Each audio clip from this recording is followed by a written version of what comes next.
الفاتحة والقبول وتمام بالرسول إلى حضرة سيدنا الرسول محمد صلى الله عليه وآله وصحبه وسلم، ثم إلى حضرة سيدنا الإمام أبي حمد محمد بن أحمد الغزالي، ثم إلى حضرة جميع الأقطاب والأوتاد والأبدان، ثم إلى حضرة جميع مشايخنا في الدين، جميع آبائنا أمهاتنا أزواجنا ذريتنا أحبابنا أجمعين، ثم إلى حضرة سيدنا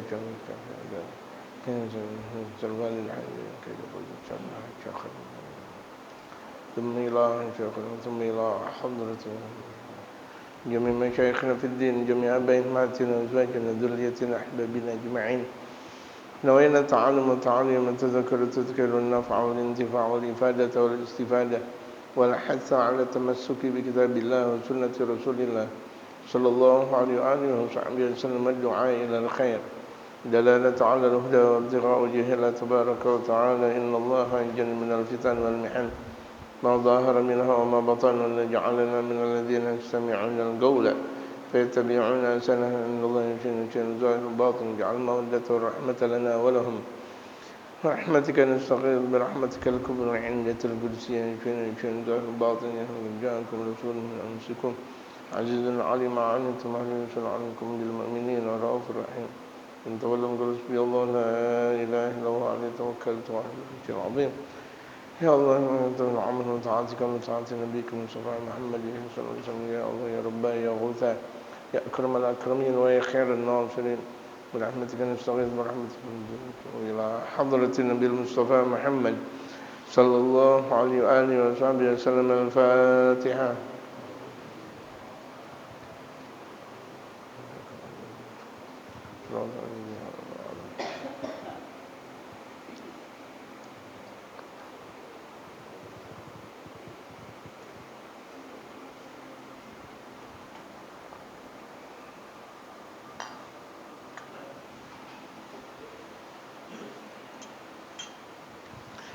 بسم الله الرحمن الرحيم.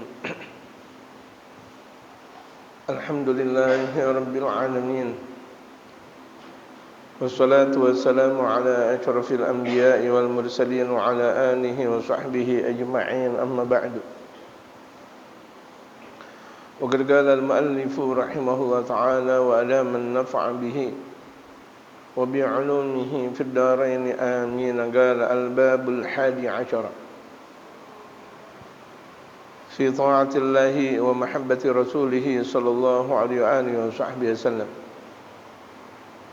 قال الله تعالى: قل إن كنتم تحبون الله فاتبعوني يحببكم الله. اعلم رحمك الله أن محبة العبد لله ولرسوله طاعته لهما، واتباعه أمرهما، ومحبة الله للعباد إنعامه عليهم بالغفران. قيل: العبد إذا علم أن الكمال الحقيقي ليس إلا لله، وأن كل ما يراه كمالا من نفسه أو من غيره فهو من الله وبالله، ولم يكن حبه إلا لله وفي الله، وذلك يقتضي إرادة طاعته والرغبة فيما يقربه إليه. فلذلك فسرت المحبة بإرادة الطاعة، وجعلت مستلزمة لاتباع الرسول صلى الله عليه وآله وصحبه وسلم في عبادته والحث على طاعته. Ini adalah bab yang ke-11, berbicara tentang fi ta'atillahi wa mahabbati rasulih sallallahu alaihi wasallam, tentang taat kepada Allah dan cinta kepada Rasulullah Muhammad sallallahu alaihi wasallam. Cinta kepada rasulnya Nabi Muhammad. Aplikasi taat kepada Allah adalah cinta kepada Nabi Muhammad, tidak lain dan tidak bukan. Kalau ada orang katanya taat kepada Allah tapi dia tidak cinta kepada Rasulullah, itu bohong. Sementara Allah berfirman, qala Allah Ta'ala, Allah Subhanahu wa taala berfirman, Qul in kuntum tuhibbunallaha fattabi'uni yuhibbukumullah. Katakan ya Rasulullah. Ini Allah yang berfirman. Katakan ya Rasulullah.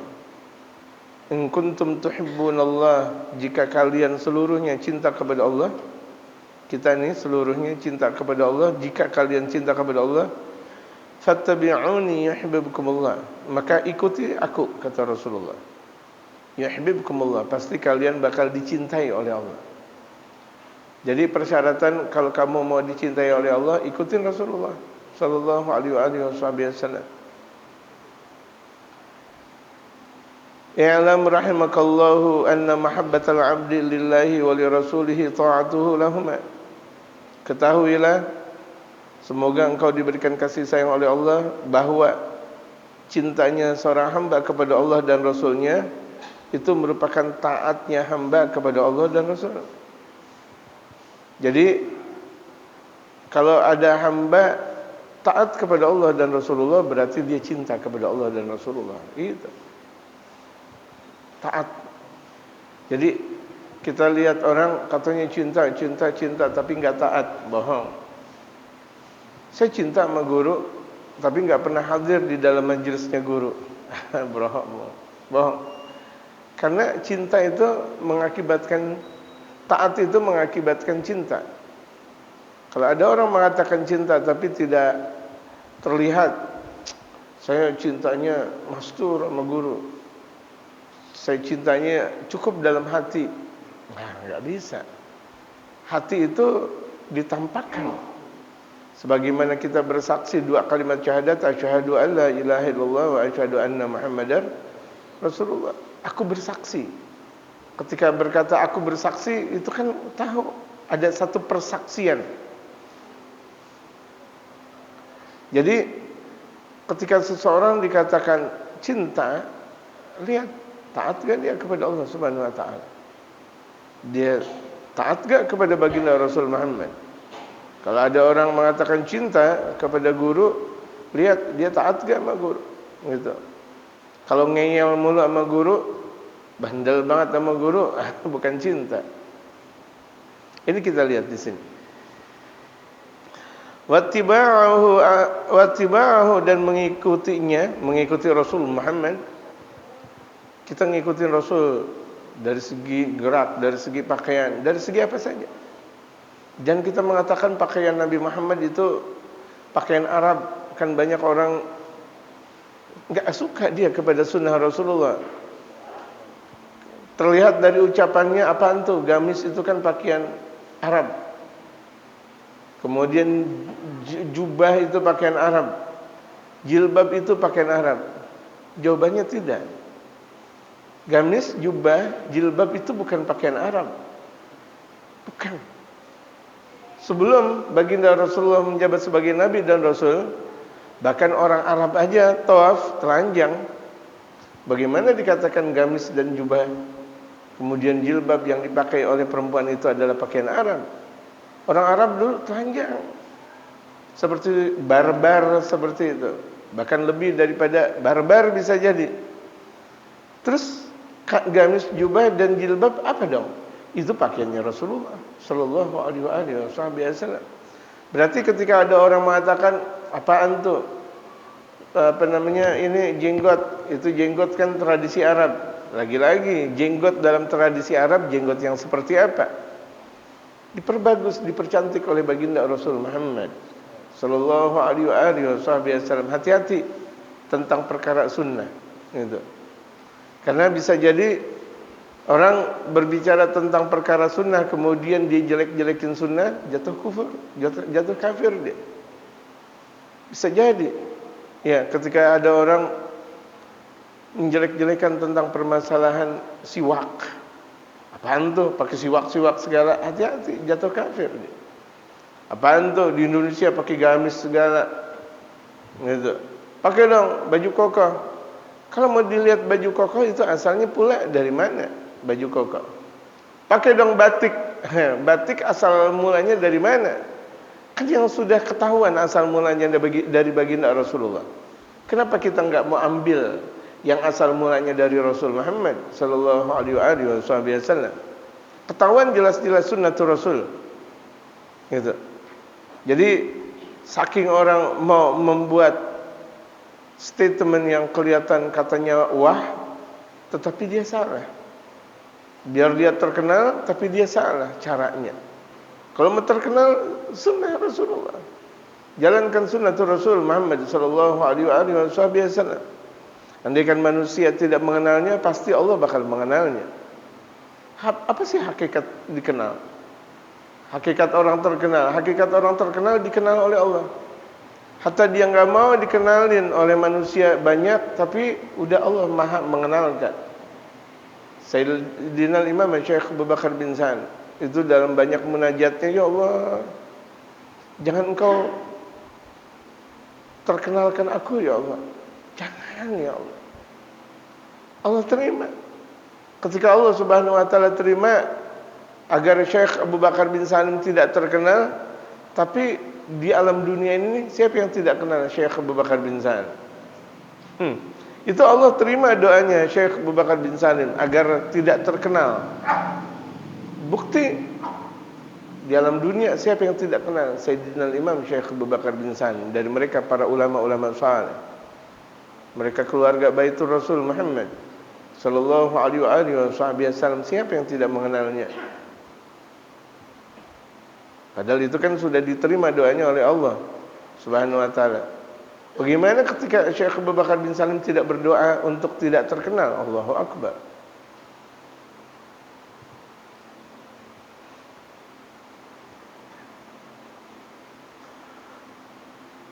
Wattiba'ahu amruhuma, dan mengikuti Nabi Muhammad itu adalah perintah dari keduanya. Allah berperintah, Rasulullah berperintah. Qul in kuntum tuhibbunallaha fattabi'uni yuhibbukumullah. Katakan ya Rasulullah, jika kalian betul-betul cinta kepada Allah, ikuti aku. Katakan, ikuti aku. Ini ajaran Allah kepada Rasulullah. Bilang kepada mereka, ya Rasulullah, ikuti aku. Maksudnya Nabi Muhammad. Tapi kan itu ucapan-ucapan yang langsung dari Allah Subhanahu wa taala. Artinya itu kan perintah keduanya dari Allah dan Rasul Muhammad. Wattiba'ahu amruhuma, dan ikut kepada Rasulullah adalah perintah keduanya. Wa mahabbatullahi lil ibadi in'amuhu 'alaihim, dan cintanya Allah kepada hamba. Rasa cintanya Allah kepada hamba, in'amuhu 'alaihim, itu adalah karunia-Nya Allah kepada mereka, bil ghufran, dengan ampunan. Jadi kalau Allah udah mulai cinta kepada hamba, berarti Allah kasih ampunan buat mereka. Allah cinta, gitu. Sementara kita ini sekarang kita cinta kepada Allah, cuma permasalahan Allah cinta gak kepada kita? Itu. Kalau kita cinta kepada Allah, kita mengatakan kita cinta Allah, kita cinta Allah, cinta Allah, benar. Kita cinta Rasul, kita cinta Rasul, kita cinta Rasul, emang benar. Kita cinta kepada guru, emang benar. Tanda cintanya kita kepada Allah dan Rasulullah, Allah cinta kepada kita. Nah, tanda di mana Allah cinta kepada kita, Allah ampunin dosa-dosa kita. Berarti kalau udah Allah ampunin dosa-dosa kita, hati kita nyaman dengan Allah. Kita punya rasa nyaman. Artinya nyaman bukan nyaman dari azabnya Allah. Dia merasa tenang ketika berada di majelisnya Allah. Majelisnya Allah, masjid, mushola, majlis ta'lim. Kumpul dengan mereka kaum salihin, tenang betul. Karena orang yang diantara diampuni dosanya oleh Allah, dia merasakan sebuah ketenangan.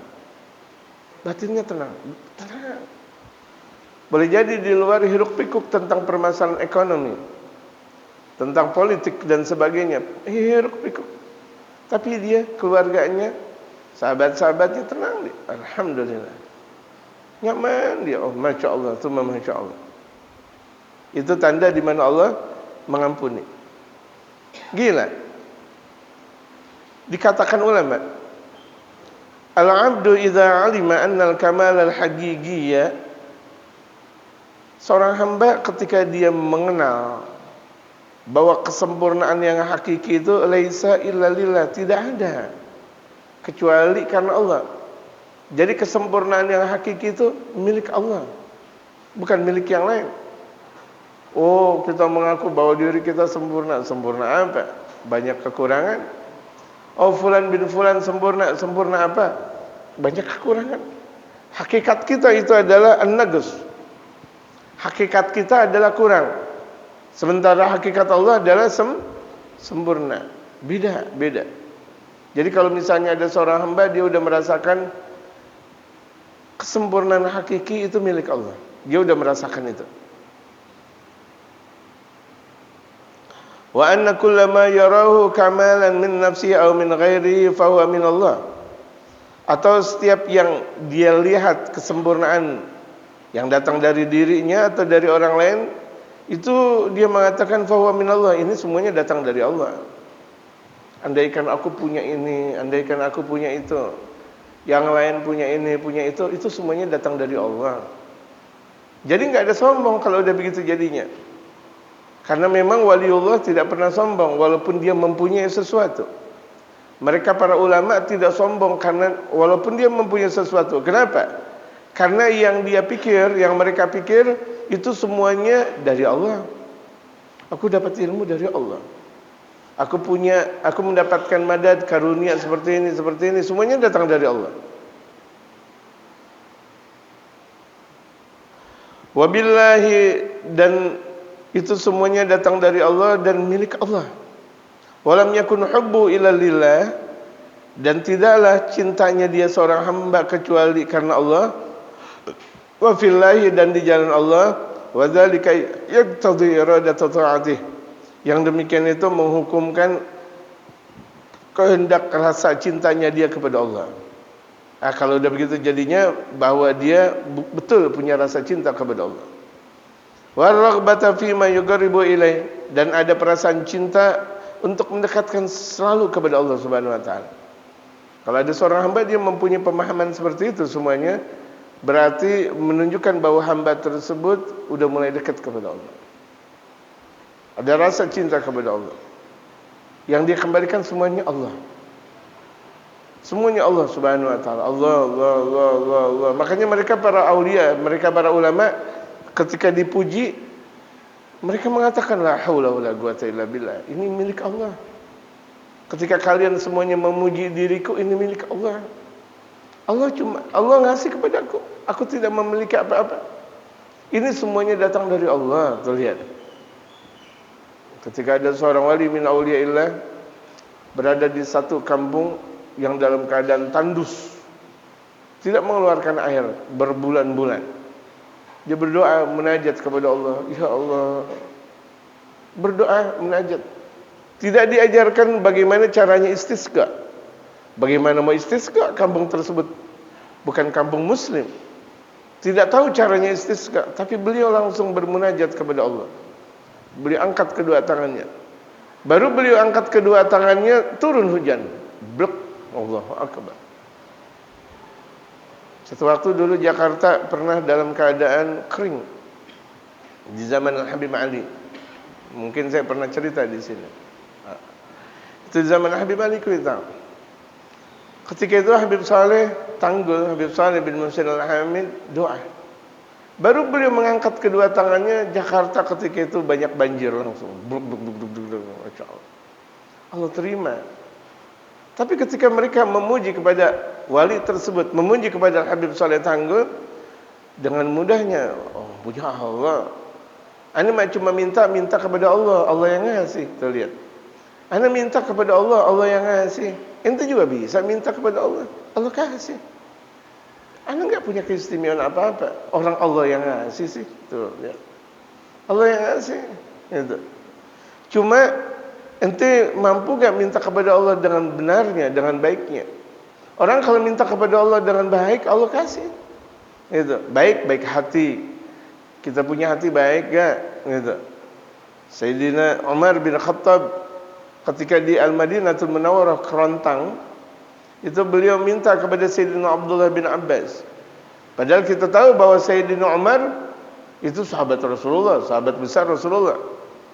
Bahkan ketika itu beliau menjabat sebagai khalifah, pimpinan kaum muslimin. Ketika itu beliau mengambil keberkahan dari keluarga baginda Rasulullah. Aku minta kepada Sayyidina Abdullah bin Abbas untuk menjabat sebagai imam. Betul kita tahu Sayyidina Umar lebih istimewa. Lebih istimewa enggak? Sayyidina Umar lebih istimewa daripada yang lainnya. Sepeninggal Sayyidina Abu Bakar, Sayyidina Umar yang lebih istimewa di kalangan mereka para sahabat. Tapi beliau tahu diri. Beliau minta tawasul dan tawasul kepada keluarga baginda Rasulullah untuk menjabat sebagai imam salat istisqa. Allah turunkan. Ada dalam satu peperangan itu mereka minta kemenangan dari Allah. Minta kemenangan. In tansurullah yansurkum wa yutsabbit aqdamakum. Jika kalian jika kalian betul-betul menolong agamanya Allah, pasti Allah bakal tolong kalian. Mau menang dalam peperangan. Ketika itu sang panglima berkata, "Man minkum ra'a Rasulullah?" Siapa di antara kalian yang melihat Rasulullah? Siapa di antara kalian yang melihat Rasulullah?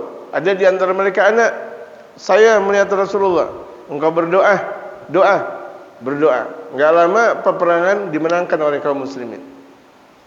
Ya. Enggak lama peperangan dimenangkan oleh kaum muslimin. Kenapa? Ada orang yang melihat baginda Rasul Muhammad sallallahu alaihi wasallam. Itu tradisi mereka kaum salihin. Karena rasa cinta. Lantaran itu orang yang cinta kepada baginda Rasulullah karena memang betul-betul mengikuti Rasulullah Muhammad sallallahu alaihi wasallam. Orang-orang yang mimpi Rasulullah landasannya apa? Kan landasannya taat kepada baginda Rasul Muhammad sallallahu alaihi wasallam. Kita lihat ada orang yang mimpi Rasulullah. Itu kan memang betul-betul dia taat kepada baginda Rasul Muhammad sallallahu alaihi wasallam, taat gitu. Secara zahir, secara batin dia taat. Tapi orang yang belum mimpi baginda Rasulullah biasanya sih taatnya main-mainan. Kadang di masjid dia taat, di luar dia enggak taat. Main-mainan dia taat. Ketahuan orang dia taat, di luar orang dia enggak taat kepada baginda Rasulullah. Makanya enggak dikasih mimpi sama Rasulullah. Enggak dikasih gitu.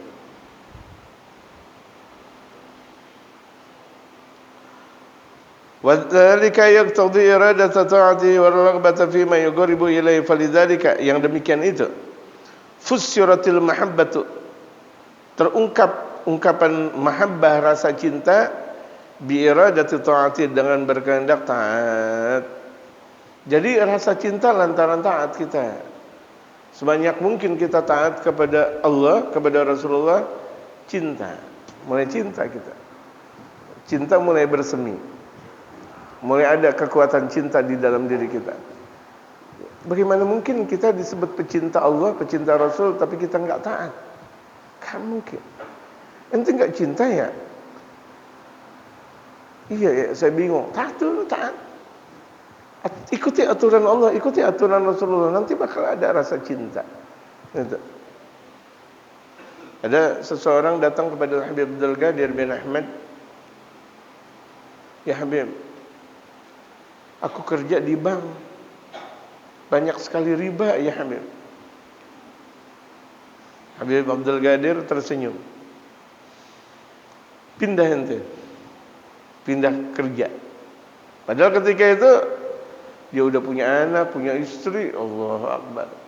Tapi lantaran dia taat kepada Habib Abdul Qadir, lihat nih, taat dulu, taat kepada Habib Abdul Qadir bin Ahmad, pindah ke Madinah. Udah gitu tahu-tahu diminta kerja di hotel Madinah. Sama-sama hotel nih. Yang tadi maksudnya di bank. Ini di Madinah, udah dekat dengan baginda Rasulullah. Di hotel Madinah enggak ada riba di situ. Lantaran dia taat kepada Habib Abdul Qadir, dia dekat dengan baginda Rasulullah sewaktu-waktu untuk selalu ziarah kepada Rasulullah di Madinatul Munawwarah. Terus habis itu dia balik lagi, ya Habib, saya kerja di Madinah. Alhamdulillah, kata Habib Abdul Qadir, ente dekat Rasulullah. Namanya Habib Ahliat. Taat dulu, baru cinta.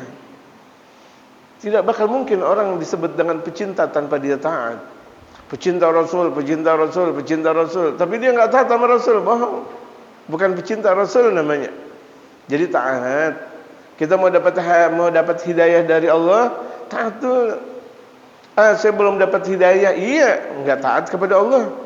Bagaimana mungkin mau dapat hidayah? Hidayah, nanti saya belum dapat hidayah, ente cari dulu hidayah.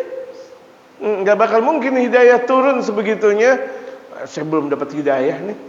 Ngaji, saya belum dapat hidayah. Ngaji dulu, kalau udah ngaji baru dapat hidayah. Iya kan? Belum ngaji mau dapat hidayah. Hidayah dari mana? Kenal khairul hidayat aja enggak, mau gimana hidayah? Ngaji dulu. Susah banget ngaji. Enggak, gampang. Ya Allah, ngaji 1 jam. Ente main HP 5 jam enggak ada masalah. Apa nih bedanya? Bedanya karena enggak menjalankan perintah. Kalau udah menjalankan perintah ngaji 5 jam juga enggak ada masalah. Jalanin dulu perintah, nanti bakal ada rasa cinta. Orang-orang tua kita, Masya Allah, sebelum waktunya subuh ada yang 1 jam, setengah jam, ada atau mungkin 2 jam di sini. Lihat, karena apa? Karena sudah menjalankan perintah, ada rasa cinta. Ada rasa cinta, Masya Allah. Berjam-jam di masjid, i'tikaf di dalam masjid. Allahu Akbar. Gitu. Bohongan kah? Enggak, beneran. Ngantuk kah? Enggak, beneran. Jenuh kah? Enggak ada jenuh-jenuhnya mereka. Cinta. Kalau udah dibilang cinta gimana? Jam 2 dia udah bangun. Cinta. Itu ada landasan cinta. Tapi kan sebelumnya dia udah biasain diri untuk taat kepada Allah Subhanahu wa taala. Nanti datang cinta. Kita lagi diajarin cinta terus nih. Cinta, lagi cinta. Gitu. Wa ju'ilat mustalzimatan litibai Rasul sallallahu alaihi wasallam, demikian dijadikan rasa mulazamah, berdekatan untuk selalu mengikuti Rasul. Betul. Semakin dia ngikutin Rasulullah semakin nikmat. Orang semakin ngikutin Rasulullah semakin nikmat. Semakin dia menemukan jalan kedamaian. Jalan kedamaian adalah mengikuti Rasul Muhammad. Mereka semuanya mau mencari ridhonya Allah, ada di dalam mengikuti Nabi Muhammad. Mereka terkadang mau nyari ridhonya Allah di mana? Di atas gunung, di bawah laut. Enggak, ikuti Nabi Muhammad, ikuti Nabi Muhammad. Ikutin sunnah-sunnah Nabi Muhammad, ngaji. Di dalam majelis di situ diungkap Nabi Muhammad. Muhammadun sayyidul kaunaini wa thaqalaini wal fariqaini min urbin wa min ajami. Itu di situ diungkap. Ya akramal khalqi mani man anudhu bihi siwaka inda hululil hadithil amimi. Itu dalam burdah Imam Al-Busiri. Asyik bin Nabi, asyik dengan Nabi Muhammad, Imam Muhammad Al-Busiri. Ya Rabbi bil Mustafa balligh maqasidana waghfir lana ma madha ya wasi'al karami. Ya Rabbi bil Mustafa, ya Allah, dengan keberkahan sang Al-Mustafa yaitu Nabi Muhammad. Balligh maqasidana, sampaikan maksud kami ya Allah. Lihat, sampai kita mau disampaikan maksud kita oleh Allah kepada Allah Subhanahu wa taala, kan ada Nabi Muhammad.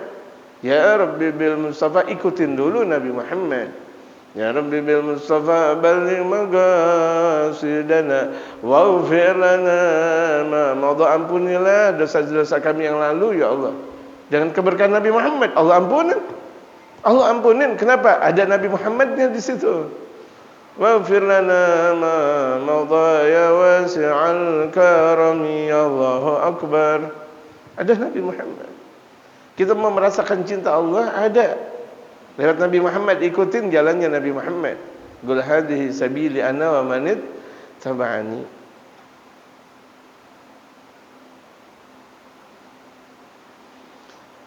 Ikuti Nabi Muhammad littiba'i Rasul sallallahu alaihi wasallam fi ibadati, yaitu dengan mengikuti Rasul dalam cara bagaimana beribadahnya.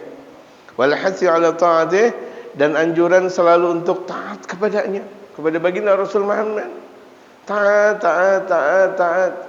Orang yang taat susah. Kita lihat ada seorang guru nyuruh kepada muridnya. Kalau dia tidak bersegera menjalankan berarti belum taat namanya. Gitu aja, gampang. Guru bilang ambil ini dan itu, tapi dia masih meleha, dia masih santai, dia masih main HP, dia masih ngobrol, ngopi, ngeteh. Benar sih, setelah itu diambil, berarti belum disebut dengan taat. Taat itu al-mubadarah, bersegera. Taat itu bersegera. Kita taat kepada guru, perintah guru langsung kita jalankan. Enggak pakai entar-entaran. Kita jangan sampai kita tunda-tunda. Apalagi sampai terbenamnya matahari atau terbitnya matahari berikutnya. Entar dulu. Rasa cinta bersegera. Bersegera. Akan saya tetap menjalankan. Perjalanan seperti itu adalah perjalanan mereka orang-orang munafik. Yusalluna wa hum kusala. Mereka orang munafik salat tapi mereka malas. Salat sih, salat subuh tapi malas-malesan. Duh, malas banget dah salat subuh. Salat tapi malas. Salat duhur, salat tapi malas. Sama. Itulah sifat mereka orang-orang munafik. Mereka jalanin tugas dari guru tapi malas. Munafik. Naudzubillah, tsumma naudzubillah. Kan kita enggak mau seperti itu. Ketika kita enggak mau seperti itu, jalankan dengan penuh rasa cinta. Kalau orang cinta enggak ada malas. Enggak.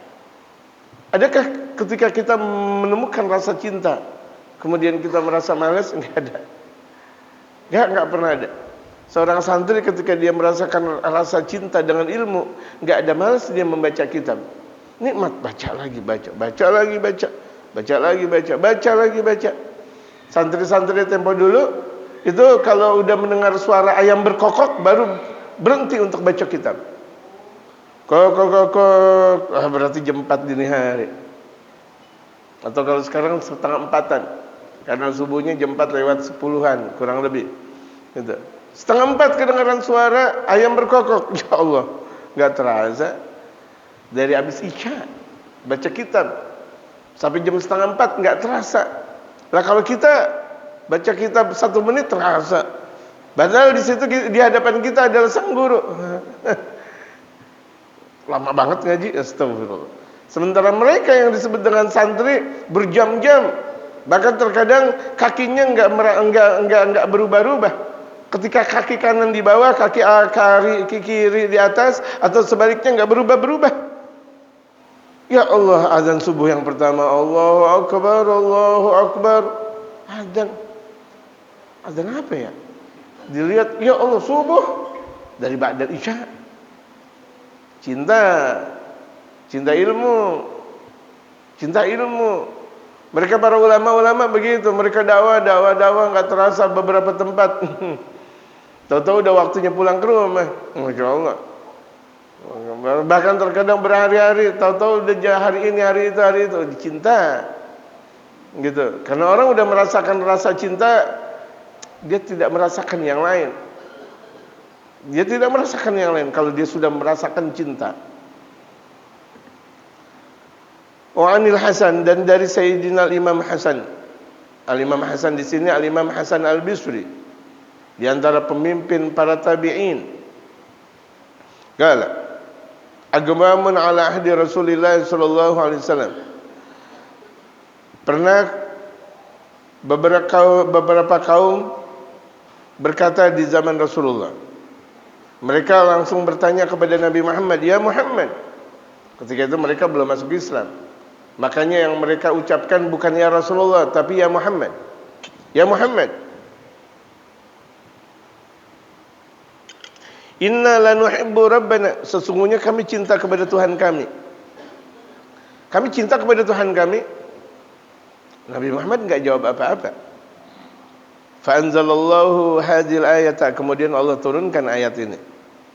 Ayat qul in kuntum tuhibbunallaha fattabi'uni yuhibbukumullah.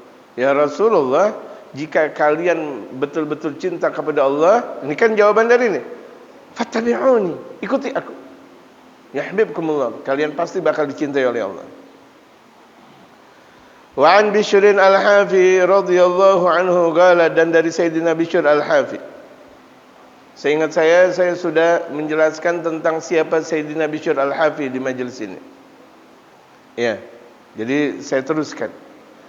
Dari Sayyidina Bishr Al-Hafi yang Allah ridha kepada beliau, beliau berkata, Ra'aitun Nabiyya sallallahu alaihi wasallam fil manami. Aku pernah melihat Nabi dalam mimpi.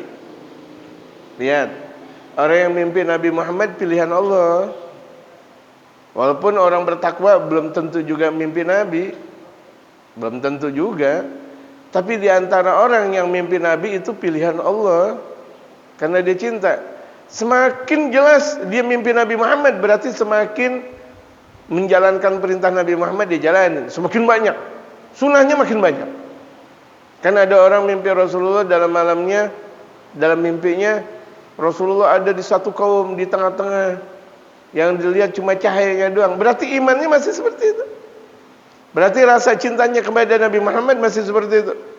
Ada sebagian orang mimpi Nabi makin dekat lagi. Terlihat akan keindahan, keagungan, aroma wanginya Nabi Muhammad. Berarti rasa cintanya semakin tinggi. Ada di antara mereka mimpi Nabi Muhammad dipeluk oleh Nabi Muhammad. Makin lagi cintanya dia kepada Nabi Muhammad. Dipeluk sama Nabi. Dicium tangan baginda Nabi besar Muhammad. Tangan yang mulianya dia bisa cium. Aroma wanginya dia bisa cium. Dan dia bisa mencium kening baginda Rasulullah Muhammad. Berarti dia makin cinta. Semakin orang makin cinta kepada Nabi, Nabi makin cinta. Semakin orang cinta kepada Allah, Allah makin cinta. Cinta. Ra'aitu Nabi sallallahu alaihi wasallam fil manami. Sayyidina Imam Bishr al-Hafi beliau berkata, aku mimpi Nabi Muhammad. Faqala,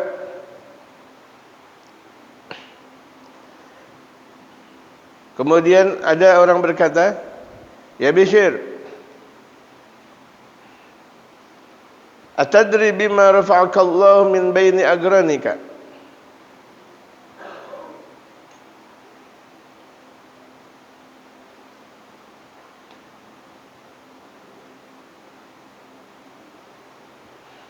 Wahai Bishr, ini Rasulullah yang ngomong kepada Sayyidina Bishr al-Hafi. Rasulullah langsung ngomong kepada Sayyidina Bishr. Ketika aku mimpi Rasulullah, Rasulullah nasihatin aku. Berarti kan ini derajat tinggi. Orang melihat Rasulullah aja, mimpi Rasulullah udah luar biasa. Ini dia langsung dapat pegangan dari baginda Rasulullah Muhammad. Dapat wasiat dari Rasulullah Muhammad. Dapat ilmu langsung dari Rasulullah Muhammad. Ya Bishr, wahai Bishr, atadri bima rafa'aka Allah min baini agranika? Engkau tahukah engkau dengan apa engkau ditinggikan oleh Allah di antara ulama-ulama zaman engkau? Engkau lebih tinggi daripada ulama-ulama dari zaman engkau. Tahu gak? Qultu, aku menjawab, la ya Rasulullah, aku tidak tahu ya Rasulullah. Tahu gak Bishr? Allah meninggikan engkau di antara ulama-ulama pada zaman engkau tersebab apa? Sayyidina Bishr menjawab, tidak ya Rasulullah. Lihat, ngobrol enak dengan baginda Rasul Muhammad.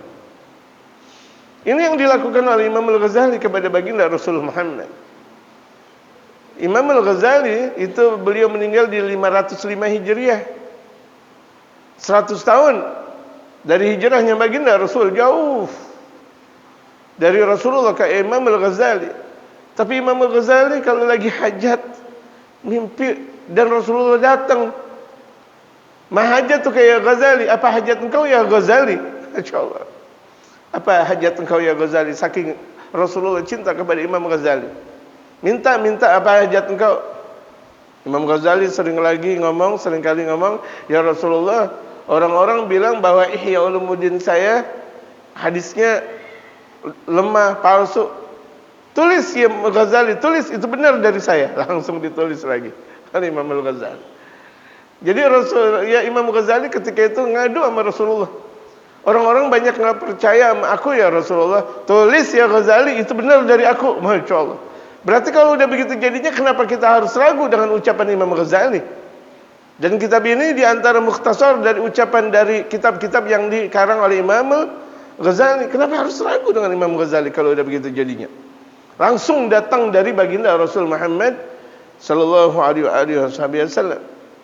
Makanya aneh kalau ada orang di zaman sekarang benci kepada Imam Ghazali, ragu kepada Imam Ghazali, menandakan bahwa dirinya adalah jauh dari baginda Rasul Muhammad sallallahu alaihi wasallam. Sementara Rasulullah berkata kepada Imam Ghazali, "Sajil ya Ghazali." Tulis ya Ghazali. Biarkan mereka ragu, tapi ini datang dari aku. Kalau mimpi Rasulullah itu adalah benar, man ra'ani fil manami faqad ra'ani fil yaqadzah. Dalam sabda Rasulullah, barang siapa mimpi kepada aku, sungguh dia telah melihat aku secara terang-terangan. Karena setan tidak bakal menyerupai aku. Tuh lihat, setan, jin nggak bakal bisa menyerupai Rasulullah. Tapi setan dan jin bisa menyerupai wali, bisa. Tapi setan dan jin nggak bakal bisa menyerupai Rasulullah. Dijawab oleh Sayyidina Bishr, "La ya Rasulullah, aku tidak tahu." Bi khidmatika salihina, Allah meninggikan derajat engkau lebih daripada ulama-ulama dari zaman engkau, di zaman engkau, lantaran khidmahnya engkau kepada orang saleh, mengabdi kepada orang saleh. Kita bawain teh buat orang saleh, kita ngasih makan buat orang saleh, kita kasih duit buat orang saleh, itu ngabdi. Padahal Sayyidina Bishr waliullah, pimpinan para ulama pada zamannya, tapi beliau ngabdi sama orang saleh. Kita bukan ulama, bukan orang saleh, enggak ngabdi sama orang saleh, apa-apaan. Ini Sayyidina Bishr pimpinan wali pada zamannya, jemaah. Pimpinan ulama pada zamannya, jemaah. Tapi beliau mengabdi kepada orang saleh. Ngasih duit sama orang saleh, mengabdi, kasih makan, kasih minum, menghargai, menghormati mereka, orang-orang saleh. Wa nasihatika li ikhwanika, dan nasihat yang kau kepada saudara-saudara kau, dakwah. Lantaran kau mempunyai tinggi derajat, dakwah. Dakwah lagi. Di perkotaan, di pelosok engkau gemar dakwah. Wa mahabbatika li ashabika, dan lantaran rasa cintanya engkau terhadap sahib-sahib engkau, sahabat-sahabat engkau. Ada sahabat-sahabat engkau cinta. Kalau kita jadi ulama sebentar, sama teman-teman kita dulu seperjuangan main layangan, pura-pura enggak kenal. Saya udah pakai sorban, saya udah pakai imamah, saya udah pakai igel-igel. Dia kan dulu teman main layangan doang. Orang saleh enggak, teman hargai, Allah gimana sehat. Teman kan, itu kan teman. Teman ngaji dulu. Saya sekarang udah jadi profesor, saya sekarang udah jadi ulama besar. Itu kan teman ngaji dulu. Biarin. Berarti dia enggak menghargai sahabat-sahabatnya. Sementara orang bisa tinggi derajatnya lantaran cinta kepada sahabat. Wa ahli sunnati, dan cintanya engkau terhadap orang yang menjalankan sunnahku. Wa tibai kali sunnati, dan karena lantaran engkau mengikuti sunnahku. Ini Sayyidina Imam Bishr al-Hafi betul-betul menjaga. Siapa yang orang yang cinta kepada sunnah Rasulullah sangat dikagumi, dihormati. Dan beliau diantara orang yang betul-betul menjalankan sunnah Rasulullah. Qala sallallahu alaihi wasallam, Rasulullah bersabda, "Man ahya sunnati," barang siapa yang menghidupkan sunnahku, faqad ahabbani, sungguh dia telah cinta kepadaku. Wa man ahabbani, barang siapa yang cinta kepadaku, kana ma'i yaumil qiyamati fil jannah, sungguh dia bersamaku kelak di hari kiamat di dalam surga. Ada ulama, satu pakai gamis, yang satu enggak pakai gamis. Yang pakai gamis suruh imam. Kenapa? Yang pakai gamis jalanin sunnah Rasulullah. Walaupun ada ulama alim besar, hebat, jalanin sunnah Rasulullah jarang. Gak naik-naik dia. Mungkin naik di kalangan masyarakat, mungkin naik di kalangan manusia, udah. Tapi ada ulama, dia pakai gamis, dia pakai jubah, dia pakai imamah, dia pakai siwak, dia pakai minyak wangi. Ngajarnya itu dia, walaupun sekali, lebih istimewa daripada 300 ulama ngajar. 300 ulama dalam sehari ngajar. Bismillahirrahmanirrahim. Qala al-mu'allifu rahimahullah. Tapi dia enggak menjalankan sunnah Rasulullah. Biasa, dia cuma jalanin biasa doang. Biasa. Tetap lebih istimewa ulama yang ngajarin pakai gamis, pakai jubah, pakai sorban. Kenapa? Dia jalanin sunnah Rasulullah. Dia biar bersiwak, dia pakai minyak wangi dan sebagainya. Dia pakai apa namanya? Ini dia, cincin. Kalau ini cincin Papua, ada cincin ini lagi, masya Allah, cincin tetangganya Papua. Walhasil dua-duanya cincin. Terus kita pakai dua-duanya gak? Terserah mau ngikutin atau tidak. Sunahnya satu. Mau sebelah kanan boleh, sebelah kiri boleh. Mau jari manis boleh, mau kelingking boleh. Ikutin sunnatul Rasul Muhammad sallallahu alaihi wasallam. Oh, emang saya tukang cincin, pakai cincin. Bukan masalah tukang cincin. Kita menjalankan sunnatul Rasul Muhammad. Bukan masalah tukang cincin. Oh, kalau masalah cincin kan hobi-hobian. Ini sunnah Rasulullah. Tuh lihat. Sunnah Rasulullah sallallahu alaihi wasallam. Ada ulama satu ilmunya sebanding, tapi yang satu pakai cincin, yang satu enggak. Maka yang pakai cincin yang disuruh pakai baca doa. Kenapa? Mustajab dia menjalankan sunnah Rasulullah sallallahu alaihi wasallam. Gitu. Ini ulama yang sama-sama ulama, sama-sama dakwah, sama-sama ngajar. Tapi yang satu menjalankan sunnah, yang satu kurang menjalankan sunnah, maka yang menjalankan sunnah lebih istimewa di sisi Allah dan pahalanya lebih besar. Gitu. Pahalanya lebih besar. Karena ada aja kan ulama yang cuma sekedar pakaian biasa. Boleh, itu nggak ada masalah. Cuma seharusnya kalau jadi ulama sunnah Rasulullah makin diperbanyak. Kok jadi ulama nggak ada siwak? Gitu aja. Kok kan dia tahu tentang hukum siwak. Bahkan perbedaan tentang permasalahan siwak dan keistimewaan siwak dia paham. Tapi kenapa nggak mengawalin siwak? Nggak ngamalin siwak? Nggak ngamalin sunnah Rasulullah? Nggak pakai minyak wangi? Nah, itu kan lucu kalau begitu jadinya. Dia tawadhu kok meninggalkan sunnah, sombong. Orang yang meninggalkan sunnah Rasulullah sombong, bukan tawadhu. Seharusnya semakin dia mempunyai banyak ilmu, semakin dia dikatakan oleh masyarakat sebagai ulama, harusnya sunnah Rasulullah makin banyak. Betul gak? Harusnya sunnah Rasulullah. Karena kita mau punya guru yang sempurna. Bukan cuma sekedar ilmunya saja. Manusia banyak, ilmunya banyak. Jin lebih banyak bahkan dari kita. Tapi jin ngamalin sunnah Rasulullah gak? Jamaah, jin ngamalin sunnah Rasulullah gak? Enggak, malah benci kepada Rasulullah, benci kepada sunnah Rasulullah sallallahu alaihi wasallam. Kita taat kepada ulama yang memang betul-betul ulama menjalankan sunnah Rasul Muhammad. Saya ingat dulu Mu'alim lagi ngajar. Tidak, bukan lagi ngajar, lagi di mobil. Saya lagi kecil dulu, ikut di mobil Mu'alim di belakang, lagi habis pengajian dari mana gitu. Beliau nanya, bro, di situ ada ini, saya nggak sebutin. Ini masalah ya. Iya Mu'alim. Dulu Anda pernah datang tuh, diundang di tempat masjid ente ya, kata Mu'alim. Dulu masih kecil. Iya Mu'alim. Ada ini, ada itu. Anda disuruh ngaji sama dia. Terus Mu'alim gimana? Bagaimana Anda mengaji sama dia? Kukunya panjang-panjang. Kukunya panjang-panjang. Tapi dia punya wiridan hebat Mu'alim. Iya, wiridan hebat. Enggak jalanin sunnah Rasulullah gimana hebat. Bahasanya lugas, cerdas, nikmat ucapan tersebut dari Mu'alim Syafi'i Azami. Gimana Anda mau ngaji? Lah kukunya panjang banget, bagaimana kan?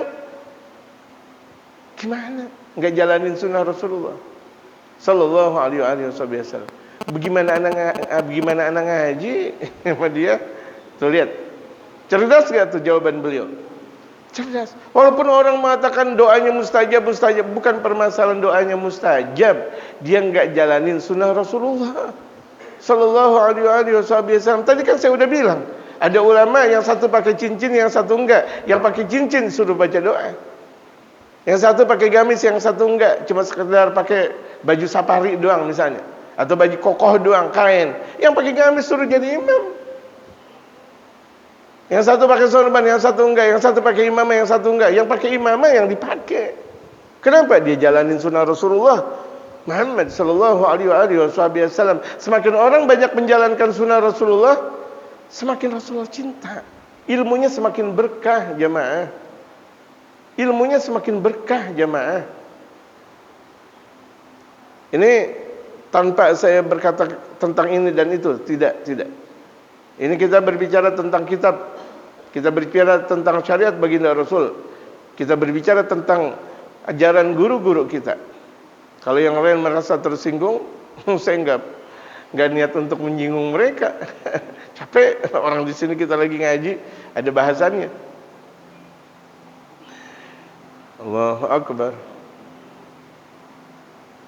Wa jaa fil athari al-mashhurati.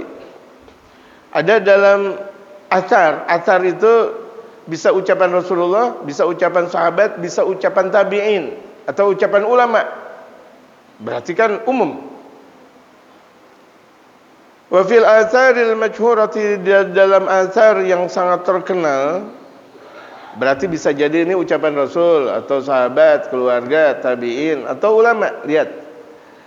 Annal mutamassika bi sunnati sayyidil khalaiqi wal mursalina, bahwa orang yang berpegang teguh menjalankan sunnah junjungan makhluk dan junjungan para rasul, berpegang teguh dia. Orang-orang enggak pakai siwak, dia pakai siwak. Bahkan ulama-ulama yang lain enggak pernah pakai siwak, tapi dia pakai siwak. Ulama-ulama yang lain enggak pernah pakai minyak wangi, tapi dia pakai minyak wangi. Jadi mana dong hakikat ulama kalau begitu jadinya? Apakah yang disebut dengan hakikat ulama dia cuma ilmunya banyak, belajar di luar negeri dengan banyaknya? Apakah itu? Berapa banyak orang yang cuma sekedar belajar tapi dia menjalankan sunnah Rasulullah, dia jadi wali min auliyaillah. Baru 1 tahun dia ngaji tapi dia menjalankan sunnah Rasulullah Muhammad, jadi waliullah. Betapa saya ingat ketika Al-Habib Ali bin Abdurrahman Al-Jufri diperintahkan oleh saya punya guru Habib Umar, Ali, ente dakwah di Mesir. Habib Ali enggak berkata apa-apa, karena itu adalah perintah guru. Sebagian murid, Masya Allah, Habib Ali enggak pernah kuliah, Masya Allah, cuma Masya Allah. Dakwanya disuruh di daerah Al-Azhar, Kairo lagi. Itu the best of master. Ibarat kungfu master ini. Tai Chi master semuanya. Gimana? Beliau berpegang teguh kepada Habib Umar. Beliau berpegang teguh kepada baginda Rasul Muhammad. Selalu beliau bergamis, berjubah, berimamah. Selalu beliau menjalankan sunnatul Rasul, siwaknya, minyak wanginya, menjalankan semua yang dijalankan oleh baginda Rasul Muhammad sallallahu alaihi wasallam. Baru hafal Zubad ketika itu. Kalau misalnya kita di dunia pesantren Indonesia baru hafal Zubad, ya Allah masih panjang. Karir jadi santrinya, belum jadi ulama, lihat. Karir jadi santrinya masih panjang. Baru hafal Zubad, berangkat ke Mesir. Karena dakwah dari Habib Umar, karena perintah dari Habib Umar, dakwah di Mesir. Dakwah karena ini perintah dari guru. Otomatis ini sanad langsung dari baginda Rasul Muhammad sallallahu alaihi wasallam, dakwah terus. Akhirnya masyarakat mulai ikut ngaji. Akhirnya orang-orang yang ada di pesantren Al-Azhar, maksud saya di Al-Azhar University, mahasiswa ikut ngaji. Insyaallah. Mahasiswa merasakan sebuah keindahan yang ada di dalam majelisnya Habib Ali bin Abdurrahman Al-Jufri. Kemudian asisten dosen ikut ngaji. Kemudian dosen-dosen ikut ngaji, dosen-dosen. Ya, yang tarapan S3. Sementara beliau belum pernah kuliah.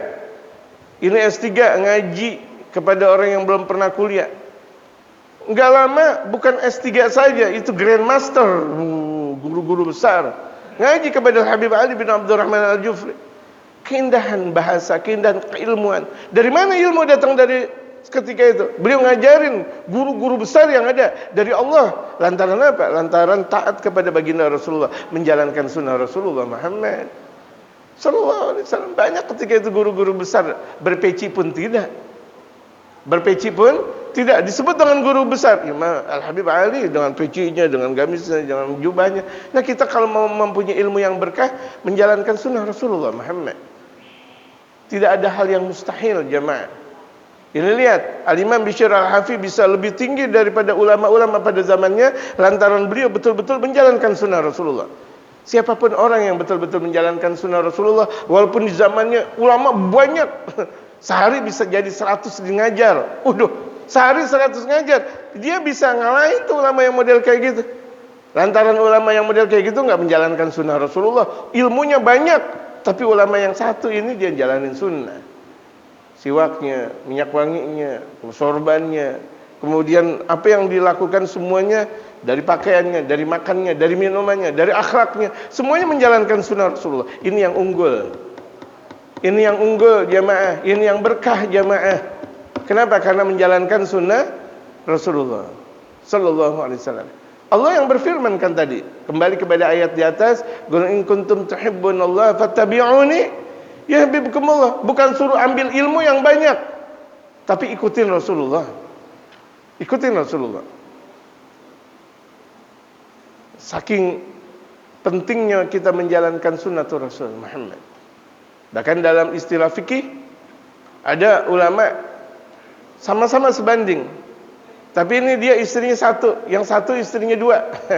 Istri yang dua tuh disuruh jadi imam, disuruh naik jadi khatib. Kenapa? Dia jalanin sunnah Rasulullah sallallahu alaihi wasallam lebih banyak. Karena orang yang istrinya dua, dia jalanin sunnah Rasulullah lebih banyak daripada yang satu. Betul gak? Sampai kayak gitu tuh dalam istilah fikih dianjurkan gitu.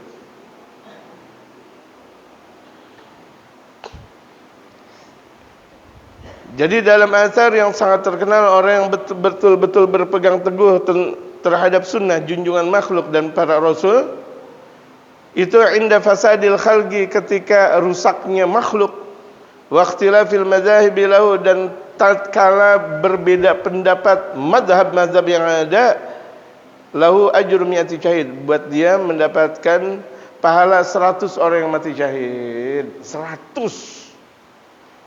Dia betul-betul menjalankan sunnah Rasulullah. Dia pakai sorban. Orang-orang nggak pakai sorban, dia pakai sorban. Padahal dia bukan ulama. Dikelompokkan dia menjadi ulama besar. Tapi berapa banyak ulama-ulama yang tidak bersorban akhirnya dikelompokkan menjadi orang awam kelak nanti di hari kiamat. Karena dia hanya berpatokan kepada ilmu, enggak berpatokan kepada sunnah Rasulullah Muhammad sallallahu alaihi wasallam. Tuh lihat jamaah, tuh lihat. Betapa ulama bisa jatuh, betapa orang biasa bisa naik. Siapa yang membuat itu? Apa yang membuat itu? Sunnah Rasulullah Muhammad. Jadi orang yang berpegang teguh dengan sunnah Rasulullah sekarang kan umat udah mulai banyak rusak. Bercampur baurnya mazhab yang ada. Benar zaman-zaman sekarang ini. Lahu ajrun mi'ati syahid, buat dia pahala 100 orang yang mati syahid. Satu aja orang yang mati syahid masuk surga tanpa hisab, bagaimana 100? Dia selalu pakai sorban, selalu dia pakai sorban. Ini makanya santri tak bersorban itu selalu dimarahin gurunya. Selalu dimarahin sama gurunya. Pakai sorban ente ngaji di mana? Kitab apa yang ente baca? Katanya ente santri, enggak pakai sorban. Keluar ente dari pesantren. Jadi sorban itu bukan ulama yang pakai, kaum muslimin yang pakai sorban. Kan kita terkadang malu pakai sorban. Emang kenapa malu? Sunnatul Rasul pakai malu. Kan aneh, sunnah Rasulullah pakai sorban.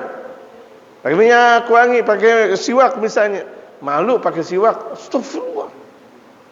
Ente nonton bola dari jam 10 sampai jam 2 malam, jam 3, belum lagi nanti final, ente enggak malu? Malu enggak? Enggak. Di pasar nonton bola enggak, ente bawa siwak, malu. Aneh banget. Ente kesana kesini di jalan-jalan enggak pakai malu-malu, ente pakai siwak kok malu? Seharusnya kita seorang muslim bangga dengan siwak kita. Kita seorang muslim bangga dengan peci kita. Seorang muslim bangga dengan sorban kita. Kenapa harus malu? Betul gak jemaah? Gitu. Enggak usah pakai malu menjalankan sunnatul Rasul. Harusnya kita bangga. Orang yang dibanggakan oleh Allah adalah orang yang dia merasa bangga menjalankan sunnah Rasulullah Muhammad sallallahu alaihi wasallam. Kaza fi syariatul Islam. Demikian ada dalam kitab Syariatul Islam. Wa qala Kullu ummati yadkhulunal jannata illa man aba. Rasulullah bersabda, setiap umatku mereka bakal masuk surga. Illa man aba, kecuali mereka orang yang enggan. Galu man aba. Mereka para sahabat bertanya kepada Rasulullah, siapa yang enggan ya Rasulullah? Siapa yang tidak mau masuk surga ya Rasulullah? Gala man ata'ani dakhalal jannah. Orang yang taat kepadaku dia pasti masuk surga. Taat, menjalankan sunnah-sunnah Rasulullah. Wa man 'asani faqad aba. Barang siapa yang ingkar kepadaku, maksiat kepadaku, sungguh dia telah enggan. Enggak mau dia jalanin sunnah Rasulullah. Dia enggak mau. Gitu. Udahlah, seorang muslim udah cukup pakai baju biasa aja, udah pakai baju, pakai celana, cukup udah. Emang kita orang Arab? Astagfirullah. Dia ngomong lagi gitu. Enggak usah, itu orang Arab aja enggak pakai gamis. Udah dikasih tahu gamis bukan pakaian Arab. Gamis itu pakaian Rasulullah Muhammad. Peci itu pakaian Rasulullah Muhammad. Sorban itu pakaian Rasulullah Muhammad. Kemudian siwak, minyak wangi itu adalah pribadi baginda Rasul Muhammad. Kok kita nggak mau mengikutin seperti itu? Gitu. Ikutin sebelum kita mengikuti sunnah Rasulullah yang banyak, yang sedikit dulu. Kita belum bisa mengikuti Rasulullah sholat tahajud kita, dakwah kita kelalang keliling dan sebagainya. Ya udah, pakai sorban aja susah banget, ya kan? Pakai gamis kok susah banget, pakai siwak kok susah banget. Ya, amalin yang sedang-sedang aja dulu, yang gampang-gampang. Itu gampang menjalankan sunnah Rasulullah yang model seperti itu. Wa man 'asani faqad aba. Kullu 'amalin laysa 'ala sunnati fa huwa ma'siyatun. Setiap amal perbuatan yang tidak menjalankan sunnahku berarti itu maksiat. Allah. Perbuatan enggak mengikuti sunnah Rasulullah, maksiat dia. Enggak ngikutin sunnah Rasulullah. Ngaji enggak ngikutin sunnah Rasulullah, apa-apaan. Zikir enggak ngikutin sunnah Rasulullah, apa-apaan. Berarti maksiat. Apalagi itu maksiat. Kalau kelihatan ibadah tapi dia enggak mengikuti sunnah Rasulullah, itu maksiat. Bagaimana itu maksiat? Wa qala ba'dhum, sebagian mereka para ulama berkata, "Lau ra'aita syaikhan yatiru fil hawa." Andaikan engkau melihat ada seorang syekh, ilmunya banyak, belajarnya di luar negeri lama panjang, titelnya bererot. Dalam bahasa Betawi bererot, rerot, titelnya banyak. Yatiru fil hawa, dia bisa terbang di atas. Dia udah bisa terbang, kelihatan, Masya Allah, dia terbang kayak burung merpati, jinak-jinak merpati. Waduh, kayak burung merpati. Au yamshi 'alal bahr, atau dia bisa berjalan di atas lautan. Masya Allah, wali ini wali. Siapa yang bilang baru jalan doang di atas lautan udah pada kaget? Orang pada, waduh, ini wali ini bisa terbang ke atas. Wali. Kelelawar juga bisa terbang ke atas. Kampret bisa terbang ke atas. Bisa nggak kampret? Bisa. Kita aja dipanggil kampret nggak mau. Kampret ente nggak mau. Tapi kampret bisa naik ke atas. Ente nggak bisa. Gitu. Berarti lebih pintar kampret daripada ente. Betul nggak? Kampret bisa naik ke atas, bisa terbang. Kita enggak. Tapi kalau kita dipanggil kampret nggak mau.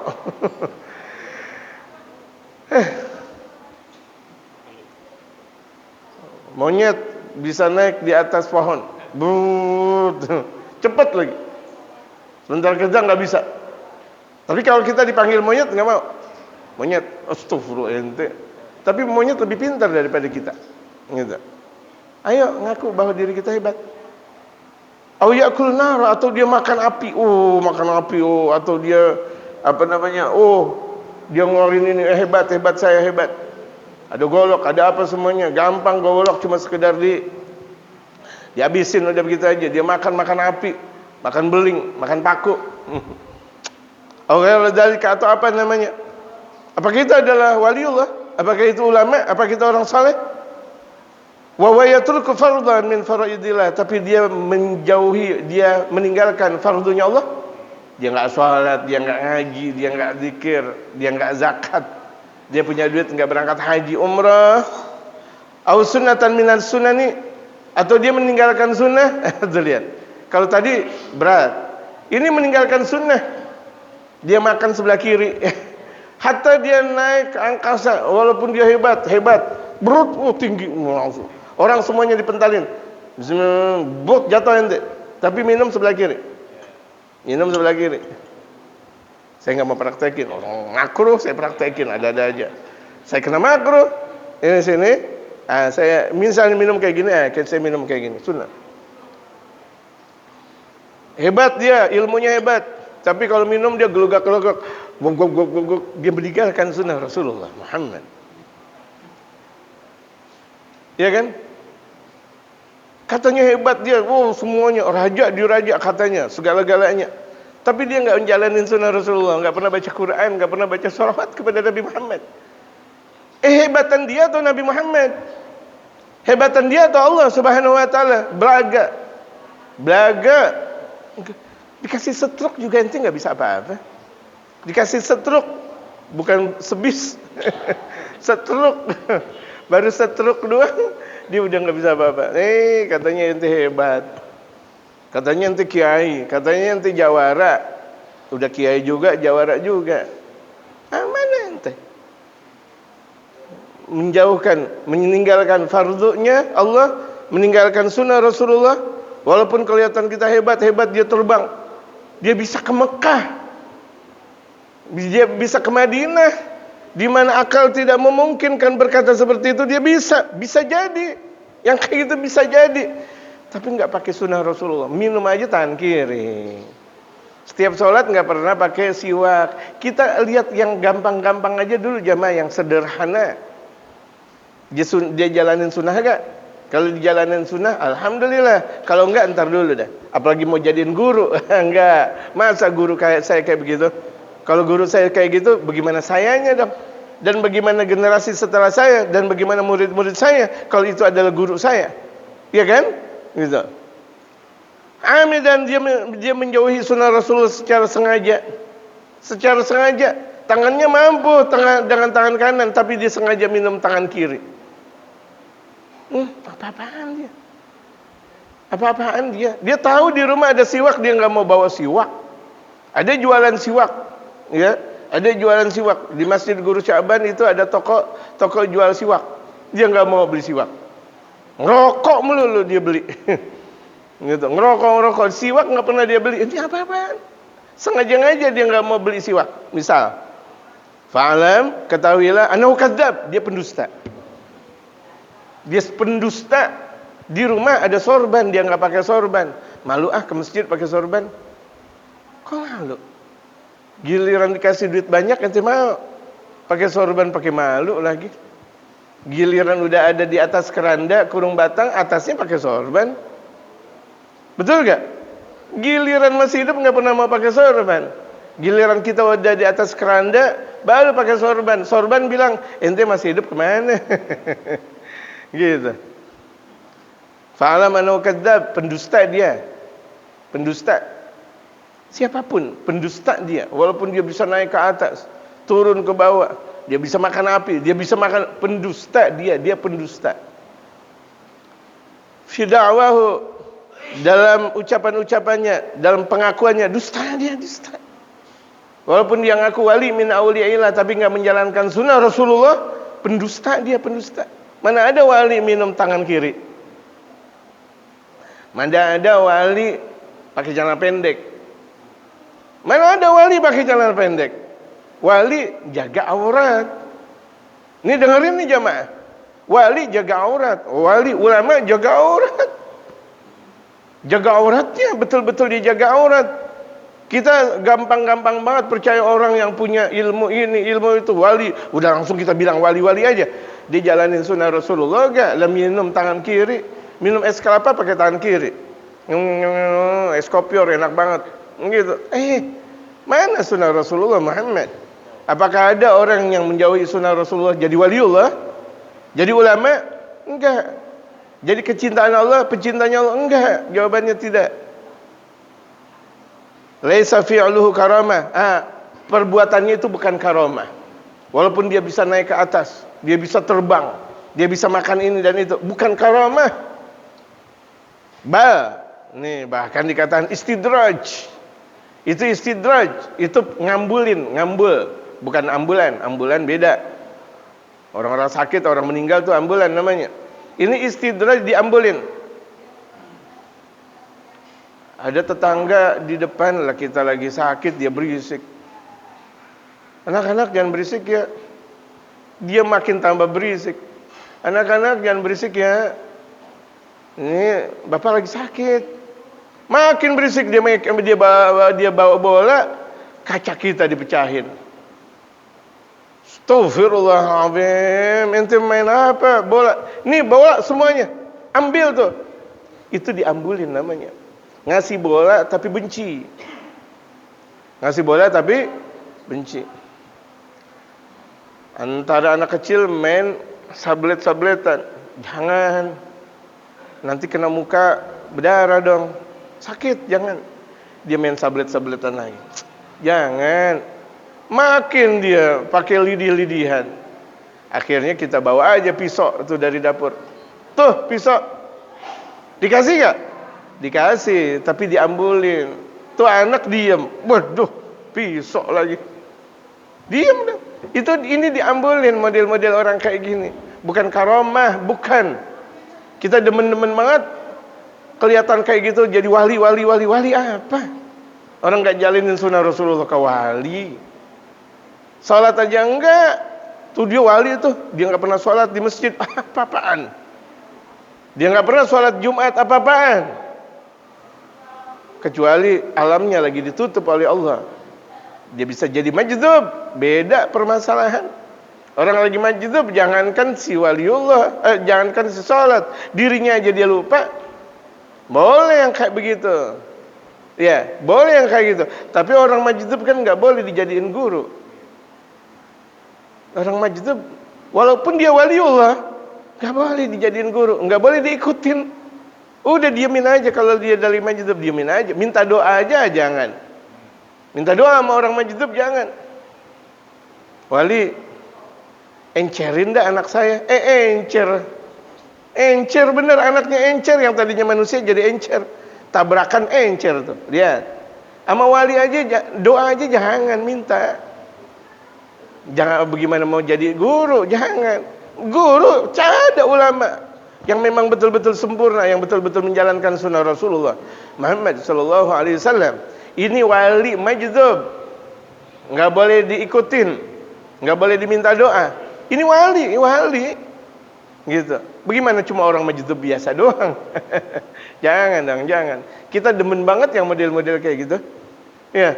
Kita ikutin ucapannya, ntar dulu, sesuai gak dalam syariat. Betul mereka waliullah, dikasih jazab sebagian misalnya, udah cuma kita hormatin saja. Hormatin. Tidak buruk sangka dengan mereka. Titik. Nggak boleh ngaji sama mereka. Betul. Gitu. Ngaji sama ulama. Gitu. Yang sempurna, sama wali yang sempurna. Nauzubillah min dzalik. Kita berlindung kepada Allah dari hal yang seperti itu. Dan ini semuanya banyak kejadian. Apalagi zaman sekarang gampang banget orang bilang, oh saya mimpi Rasulullah. Saya mimpi Rasulullah ada di jok mobil. Astagfirullah. Rasulullah ada di jok mobil. Rasulullah ada di belakang. Ente. Rasulullah ada tuh waktu saya lagi ada di belakang tuh ada Rasulullah. Ente. Ulama-ulama kita enggak model kayak begitu. Ulama-ulama kita hatta melihat Rasulullah aja dia diam, enggak mau cerita. Hatta melihat Allah Subhanahu wa taala, diam. Sakit-sakit, diam. Enggak mau cerita. Walaupun dikasih tahu nih kira-kira fulan bin fulan meninggalnya ini dan itu, enggak mau cerita. Dia udah tahu. Masih ngaji. Ana tahu di hari Minggu tanggal ini dia meninggal. Dia masih ngaji. Tuh ulama kaget. Ada ulama waktu dulu tahu bahwa salah satu muridnya meninggal hari ini, bulan ini, tahun ini. Ngaji. Ulama bingung. Hah? Dia masih ngaji. Tapi ini mata saya enggak kemana-kemana ya. Enggak ke sini, enggak ke situ, enggak ke sini, enggak. Dia ngaji. Yang ana tahu kan dia meninggal hari ini. Jam ini dia meninggal. Bingung tuh ulama. Bagaimana nih? Salah gak ya? Dia ngelihat lagi, kok masih ngaji? Baru 1 menit ke depan dia kena angin topan. Meninggalnya katanya di Palestina. Ini hari dia ngaji sama saya. Dia bingung, ulama dia bingung. Ya Allah, apa saya salah? Tinggal 1 menit lagi, tinggal beberapa menit lagi katanya di Palestina dia meninggal. Nangis bukan karena bagaimana? Takut dia salah. Bukan nangis karena tuh muridnya bakal meninggal. Enggak lama keluar dari pengajian kena angin topan. Tahu-tahu kebawa ke Palestina. Sampai Palestina meninggal. Dapat kabar fulan bin fulan di Palestina, iya kayak meninggal. Allahu Akbar. Kapan kena angin topan? Allahu Akbar, sadaqallah. Maha benar Allah. Enggak dikasih tahu. Ente habis ini meninggal di Palestina. Enggak. Tuh dia udah tahu bahwa tuh muridnya bakal meninggal ini dan itu. Masya Allah. Enggak. Nabi Muhammad tahu bahwa Sayyidina Hasan radhiyallahu anhu meninggal dunia dengan dikasih racun oleh istrinya sendiri. Tapi Rasulullah enggak nolak pemberian yang datang dari Allah.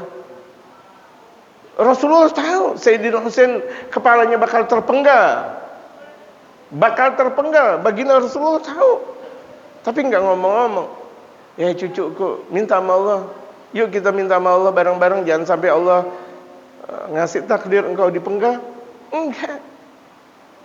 Bahagia baginda Rasulullah bahwa cucunya bakal mati syahid.